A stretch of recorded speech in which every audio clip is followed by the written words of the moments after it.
Nanded court में किस लिए आप आए? हमारे वकील साहब बोलेंगे वो आपको। सर एक साथ स्वीट कोर्ट के बारे में अभी ठहरवा पहले यहाँ क्यों आए थे?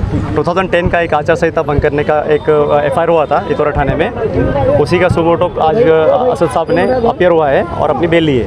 क्या वारंट कुछ इशू हुआ? वारंट कैंसिलेशन हो गया है। कैंसिलेशन हो जी हो गया। हम सिविल कोड लाने वाले हैं, उसके बारे में आपकी क्या? नहीं, लाने वाले हैं नहीं लाने वाले नहीं मालूम, मगर ये बहुत पुराना RSS का, जनसंघ का और अब BJP का ये एजेंडा रहा है। और वो भारत की जो प्लुरलिज्म है वो उसको शुरू से पसंद नहीं करते। वो भारत के कल्चर्स को मानते नहीं हैं।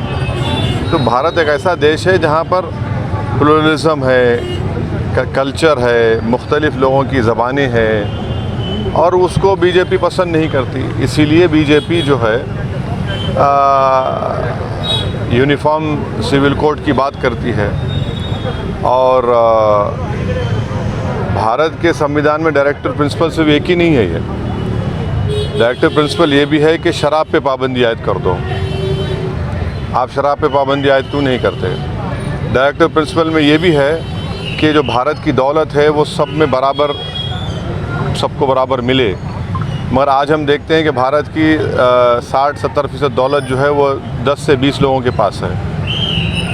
तो ये बहुत से डायरेक्टर प्रिंसिपल्स हैं, ऐसे एक ही नहीं है। तो BJP, जनसंघ, RSS के पुराना एजेंडा रहा है। वो भारत की इस खूबसूरती को, प्लुरलिज्म को नहीं मानते। इसीलिए भारत के प्रधानमंत्री ने जो अपने भाषण में मध्य प्रदेश में कहा वो बिल्कुल गलत है, झूठ है। वो कह रहे हैं कि एक घर में 2 कानून कैसे रहेंगे। तो उनको ये समझना चाहिए कि आज भी हमारे देश में, वकील साहब यहाँ पर है, CRPC एक नॉर्थ ईस्ट के स्टेट में अभी तक लागू नहीं हुआ। वो बोलते हैं कि 2 कानून। भैया फिर 2 कानून अगर है तो फिर हिंदू अनडिवाइडेड फैमिली में जो हमारे हिंदू भाई बहन को टैक्स रिबेट मिलता है वो दूसरे समुदाय के लोगों को क्यों नहीं मिलता? और हम फिर से कह रहे हैं कि अगर यूनिफॉर्म सिविल कोड की जो बात BJP RSS कर रही है, इसमें हमारे हिंदू भाई भी परेशान हो जाएंगे, क्योंकि Hindu marriage act, Hindu succession act, ये सब चला जाएगा। Hindu undivided family tax rebate चला जाएगा। और नॉर्थ ईस्ट के नागालैंड, मिज़ोरम को हमने कॉन्स्टिट्यूशनल गारंटीज़ दी है। तो उसके ताल्लुक से होम मिनिस्टर अमित शाह बोलते हैं कि हम नॉर्थ ईस्ट के ट्राइबल्स को नहीं लाएंगे। तो वो अमित शाह साहब ये भूल जा रहे हैं गुजरात के ट्राइबल्स का क्या होगा। आप ये बात गुजरात के उस ट्राइबल इलाके में खड़े रहकर बोलिए, मध्य प्रदेश के ट्राइबल इलाके में खड़े रहकर बोलिए, छत्तीसगढ़ में बोलिए, और झारखंड में छोटा नागपुर टेनेंसी एक्ट है, उसको निकालेंगे जो आदिवासियों के लैंड को प्रोटेक्ट करता है। राजस्थान में है ट्राइबल लोग, तेलंगाना में है, आंध्रा में है, उड़ीसा में, इनका क्या होगा? क्रिश्चियंस का जो और हमारे हिंदू भाइयों को गोवा में जो वहाँ का जो सिविल कोड से फ़ायदा मिल रहा है वो ख़त्म हो जाएगा। और हम कानून तो बना दिए, मगर कानून में क्या देख रहा हमको? तो BJP RSS का मसला एक ही है कि किसी भी तरीके से भारत के मुसलमानों की जो एक आइडेंटिटी है, इंडियन मुस्लिम की जो आइडेंटिटी है, उसको ख़त्म करना चाहते हैं। डॉक्टर बाबा साहब आम्बेडकर ने जब हिंदू कोड बिल लाया था तब भी हिंदू कोड बिल ना लाते हुए सुनिए, आप हिंदू कोड बिल पढ़े आप क्या पढ़े बताओ, बोलो। हिंदू कोड बिल जब लाया गया था आप पढ़े ना? नहीं, ऐसा बैरिस्टर का नहीं, सवाल नहीं है। सुनो, मैं आपको बोल रहा हूँ, आप जब Hindu marriage act, Hindu succession act लेके आए, उसमें आपने कस्टम का एक एग्जम्पशन दे दिया उनको। क्यों दिया आपने कस्टम का एग्जम्पशन? भाई अगर यहाँ नांदेड़ में कोई कस्टम है, मिसाल के तौर पे अगर कोई हमारे हिंदू भाई अडॉप्शन करना चाहते तो यहाँ पर कस्टम है कि शादीशुदा क्यों भी अडॉप्ट कर सकते, वो कस्टम का सहूलत दे दिया आप। वही तो हम बता रहे हैं आपको, ये सब चला जाएगा। फिर यूनिफॉर्म जब आएगा तो ये सब नहीं रहेगा। ये तो इनको सोचना चाहिए। BJP जो है मुसलमान को सामने दिखाकर ये पैगाम दे रही है। अच्छा, आप बताते हैं कि मुस्लिम महिलाओं को हम ताकतवर बनाएंगे। हम बीजेपी के लोगों से पूछना चाह रहे, मिनिस्ट्री ऑफ एजुकेशन जो है अभी 2020 का डेटा है अभी आया है, जिसमें कहा गया कि भारत के जितने हायर एजुकेशन हैं उसमें से 1,80,000 मुसलमान गायब हो गए हायर एजुकेशन से। क्यों गायब हुए भाई, आप बताइए ना। आपने स्कॉलरशिप को, प्री मैट्रिक स्कॉलरशिप को आपने रिस्ट्रिक्ट कर दिया, मौलाना आज़ाद फेलोशिप को आपने बंद कर दिया। आप महिलाओं की बात करते हैं,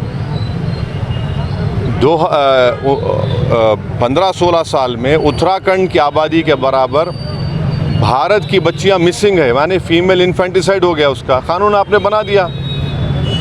कौन जिम्मेदार है उसका? और फिर बार बार बीजेपी के लोग बोलते कि नहीं वो देखो मुस्लिम कंट्रीज़ को देखो। अरे मुस्लिम कंट्रीज़ मोनार्की है, वो ये डेमोक्रेसी है। और आप बाबा साहब का हवाला दे रहे। बाबा साहब अम्बेडकर ने 1948 में क्या कहा था, इसी के बारे में क्या कहा था, यूसीसी के बारे में, अब वो भी तो पढ़ लीजिए आप। तो ये सब चीज़ें हैं। सुप्रीम कोर्ट में 370 कलम रद्द किए, अभी वो तो चल रहा है, अपील किया अभी तो चल रहा है, शुरू हुआ है। अभी कैसा बोलेंगे, जब सुप्रीम कोर्ट में है तो ऑनरेबल लॉर्डशिप चीफ सीजीआई के बेंच पर है, वो डिसाइड करेंगे। सर, सीमा गुलाम हैदर के बारे में आप क्या कहना चाहेंगे, जो पाकिस्तान से हिंदुस्तान आई है बगैर वीज़ा के, बगैर परमिशन के? जांच एजेंसी की सिक्योरिटी के बारे में आप क्या कहेंगे सर?